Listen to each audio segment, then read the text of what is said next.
Hello दोस्तों, स्वागत है आपका मेरे इस यूट्यूब चैनल में। और दोस्तों, आज हम लोग बात करेंगे रेलवे में जो वैकेंसी आई हुई है टेक्नीशियन की, और डेडिकेटेडली हम लोग बात करेंगे ये जो टेक्नीशियन ग्रेड 1 की वैकेंसी आई हुई है एसएनटी डिपार्टमेंट में। हम लोग उसकी वर्क प्रोफाइल के बारे में जानेंगे कि उसमें क्या काम रहता है, उसका वर्क ऑफ नेचर क्या है, और भी जो कुछ चीज़ें होंगी उसके बारे में हम लोग डिटेल से डिस्कशन करेंगे। तो दोस्तों, सबसे पहले आपको ये तो पता ही होगा कि ये जो पोस्ट है वो लेवल 5 की पोस्ट है, यानी कि इसमें आपकी जो पेमेंट बनेगी वही 50-55 हज़ार की अप्रॉक्स आपकी पेमेंट बनेगी। और दोस्तों, इसका काम क्या होता है इस डिपार्टमेंट का, जैसे कि आपको नाम से पता चल रहा है एसएनटी यानी कि सिग्नल एंड टेलीकॉम, इसका फुल फॉर्म होता है सिग्नल एंड टेलीकॉम। तो इसका जो काम होता है, जो रेलवे लाइन के किनारे सिग्नल आपने देखे होंगे, जो सिग्नल लगे रहते हैं, उन सिग्नलों को मेंटेन करने का काम होता है इस डिपार्टमेंट का। अगर जैसे कहीं सिग्नल फेल हो रहे हैं तो उनको सही करना, कहीं पे सिग्नल में कोई प्रॉब्लम हो रही है तो उसको टैकल करना, ये बेसिकली मेन काम है। और इसमें दोस्तों 6 डेज़ की वर्किंग होती है और 1 दिन आपका रेस्ट रहता है, यानी कि हफ्ते में अगर 7 दिन का हम लोग कंसीडर करें तो 6 दिन वर्किंग होती है और 1 दिन रेस्ट रहता है। और इसमें वैसे शिफ्ट रहती है, 8 घंटे की शिफ्ट रहती है। और इसमें सबसे बड़ा ड्रॉबैक ये मान सकते हैं आप कि इसमें आपकी 24 आवर्स की ड्यूटी रहती है।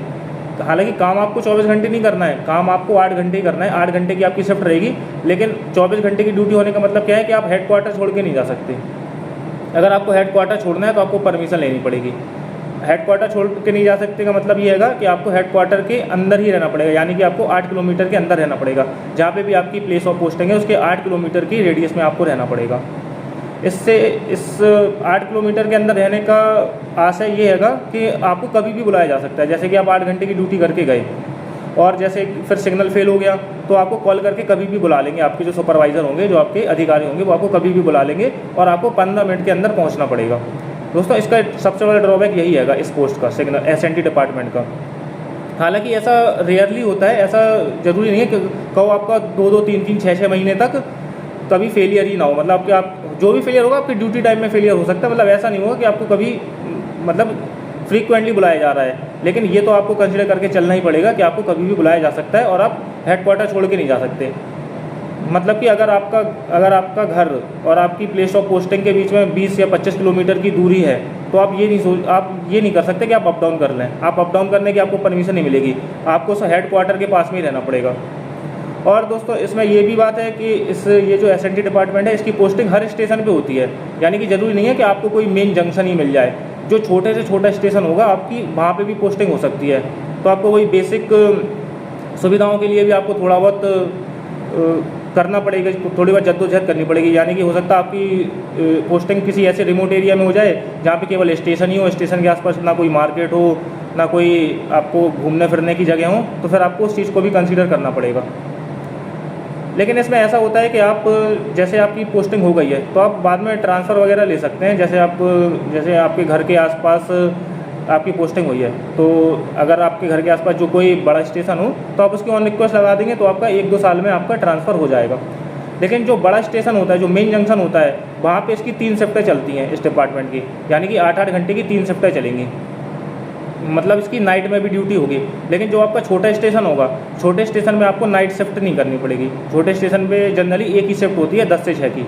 वो तो वेरी करता रहता है कि मतलब कि हर स्टेशन टू स्टेशन या फिर कह सकते हैं हर डिवीज़न टू डिवीज़न वेरी करता है कि आपकी कैसी कहाँ पे शिफ्ट चल रही है। लेकिन जनरली जो आपके छोटे स्टेशन होंगे वहाँ पे आपकी एक शिफ्ट चलेगी, जो मेन जंक्शन होंगे वहाँ पे आपकी तीनों शिफ्टें चलेंगी। तो दोस्तों, मैंने आपको बता दिया है इसका काम यही होता है जनरली सिग्नलों को मेंटेन करना। हालांकि देखिए, इसमें आपको फिजिकल वर्क बिल्कुल भी नहीं करना है। ऐसा नहीं है कि आपको बहुत मेहनत का काम है, बस ये है कि आपको थोड़ा चलना फिरने का काम है। जैसे कि हो सकता है आपके हेड क्वार्टर से 1 किलोमीटर या फिर 1.5 किलोमीटर दूर सिग्नल फेल हो गया है तो आपको जाना पड़ेगा, तो आपको वहाँ पैदल ही जाना पड़ेगा। कोई आप व्हीकल से तो जा नहीं सकते क्योंकि पूरा ट्रैक बिछा हुआ है, तो आपको वहाँ तक पैदल जाना है। और फिर हो सकता है कभी आपको दिन में जाना पड़े तो हो सकता है बहुत धूप हो, कभी बरसात में भी जाना पड़ सकता है, कभी सर्दी पड़ रही है। मतलब कि आपको इसमें कोई एक्सक्यूज़ नहीं देना है कि नहीं बहुत धूप हो रही है मैं नहीं जा पाऊँगा, या फिर बरसात हो रही है। तो भले ही आप छाता लेके जाएँ या फिर रेनकोट पहन के जाएँ, लेकिन आपको जाना तो पड़ेगा। तो आपको वहाँ तक जाना है, फिर आपको उसे चेक करना है। हालांकि चेक करने का काम तो थोड़ा ही सा रहता है, मुश्किल से मुश्किल 1 मिनट 2 मिनट, मैक्सिमम 5-10 मिनट का काम रहता है। और फिर आपको फिर वापस आना है। बस ये काम आपका रहता है कि आपको चलने फिरने का थोड़ा ज़्यादा काम रहेगा। और वैसे हार्ड लेबर इस डिपार्टमेंट में बिल्कुल भी नहीं है। तो आप चाहें तो इस पोस्ट को अच्छे से कंसीडर कर सकते हैं और इसकी डेडिकेटेडली तैयारी कर सकते हैं। और इसमें एक तो ये हो गया आपका मेन काम तो आपका यही रहता है, और आप चाहो तो ऑफिस में भी लग सकते हैं। दोस्तों ये जो SNT में ग्रेड 1 की पोस्ट होती है, इसके बारे में मैंने आपको डिटेल में बता दिया है कि आपको क्या काम करना होता है। अगर आपका फिर भी कोई डाउट रहता है तो आप कमेंट में पूछ सकते हैं, मैं आपको रिप्लाई कर दूंगा। और दोस्तों ये जो रेलवे में वैकेंसी निकली हुई है वेरियस टाइप्स की पोस्टों की, टेक्नीशियन की, वेरियस डिपार्टमेंट में, तो अगर आपको और किसी डिपार्टमेंट के बारे में जानकारी चाहिए तो आप कमेंट में लिख देंगे, तो मैं एक डेडिकेटेडली वीडियो उस डिपार्टमेंट के बारे में बता दूंगा और एकदम ऑथेंटिक जानकारी दूंगा। जो काम होता है उस डिपार्टमेंट में, जितने भी उसके सब यूनिट हैं, उन सब के बारे में एक एक करके सारी जानकारी दूंगा, ताकि आपको और कोई वीडियो ना देखना पड़े, ना ही आपको कोई गलत इन्फॉर्मेशन मिले। इस बात की मैं पूरी एश्योरिटी देता हूँ आपको कि मैं आपको जो भी जानकारी दूंगा वो एकदम ऑथेंटिक जानकारी दूंगा। तो आप कमेंट में बता सकते हैं कि आपको किस पोस्ट के बारे में जानना है।